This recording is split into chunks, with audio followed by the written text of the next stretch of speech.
Have you ever wondered why some people seem to know exactly what to say to get under your skin? It's not intuition or mind reading. You're giving them clues. And today I'll show you 4 channels of psychological manipulation.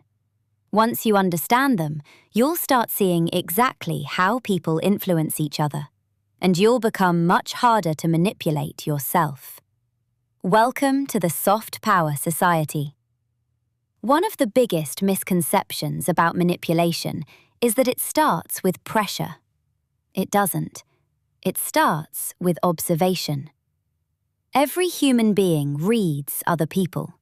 We all do it, consciously or subconsciously. In fact, animals do the same thing.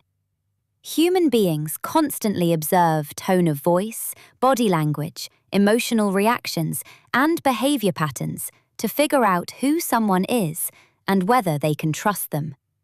That's how we form impressions and build relationships. The difference is that most people gather this information naturally, while true manipulators, especially highly narcissistic or controlling personalities, study it intentionally.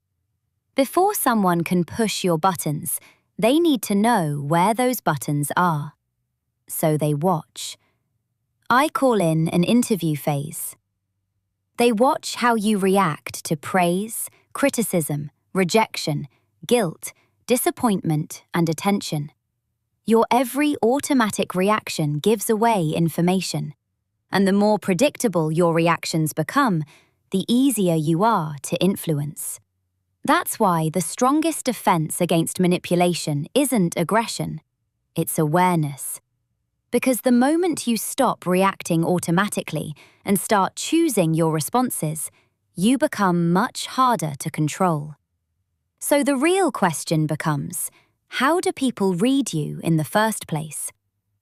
The first channel is your automatic reactions.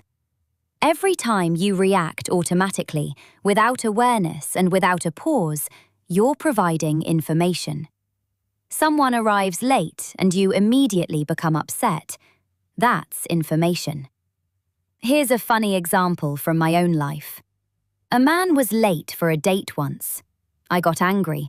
I told him off on the phone, cancelled the date, and sat there feeling very proud of myself. I thought I had punished him. I thought I had taught him a lesson. But in reality, he didn't want to go on the date in the first place. He was seeing someone else, and I was his choice number 2 for that night. He needed a way to make it look like the evening failed because of me, not because of him.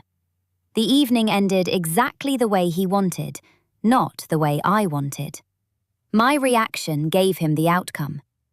Another example. Somebody gives you a compliment and you immediately light up. That's information. It tells people that approval matters deeply to you. Imagine a coworker saying, "Honestly, you're the only person smart enough to handle this." 5 minutes later, they ask you to do part of their job. The compliment wasn't necessarily about appreciation. It may have been about creating compliance. Or somebody disagrees with you, and you immediately start explaining yourself. That's information too. It tells people that being understood is important to you. And once people know what matters to you emotionally, they know where influence becomes possible. The second channel is what you voluntarily reveal. People disclose far more than they realize. When you constantly complain about someone, you reveal what hurts you. When you repeatedly brag about something, you reveal where validation matters most. When you avoid certain topics, you reveal where pain lives. Most people think they're having casual conversations. They're not realizing they're leaving breadcrumbs everywhere. A manipulative person listens much more carefully than most people imagine.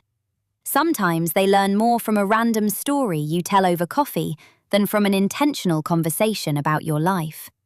They don't just hear what you're saying, they hear what you're valuing, what you're fearing, what you're avoiding, and what you're protecting. The third channel is how you behave under pressure.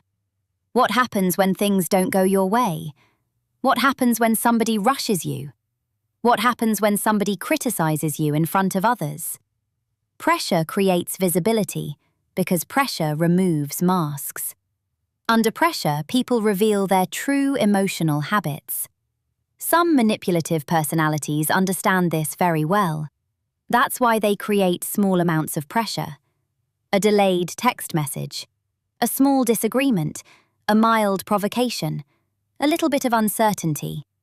Not always because they want to hurt you, sometimes because they want to see what happens. They want to know which buttons exist, what creates anxiety, what creates guilt, what creates anger, and what creates pursuit. So how do you actually train yourself to become less reactive? Here's the neuroscience in simple terms. Something happens. Somebody criticizes you, ignores your text. Somebody is late or disappoints you. Before you've consciously thought about it, your brain has already started preparing a usual response. Your heart rate changes, stress hormones begin to rise, muscles tense, old emotional patterns activate. That's because the emotional parts of the brain react faster than the rational parts of the brain. Your nervous system is trying to protect you based on past experiences, not necessarily based on what's actually happening right now. And this is where most people lose control. They assume that because they feel an emotion, they have to immediately act on it. But that's not true. The feeling is automatic, but your reaction is optional. The moment you notice yourself getting angry, anxious, defensive, guilty, or desperate for approval, don't try to suppress it. Just name it. I'm feeling angry. I'm feeling rejected. I'm feeling embarrassed.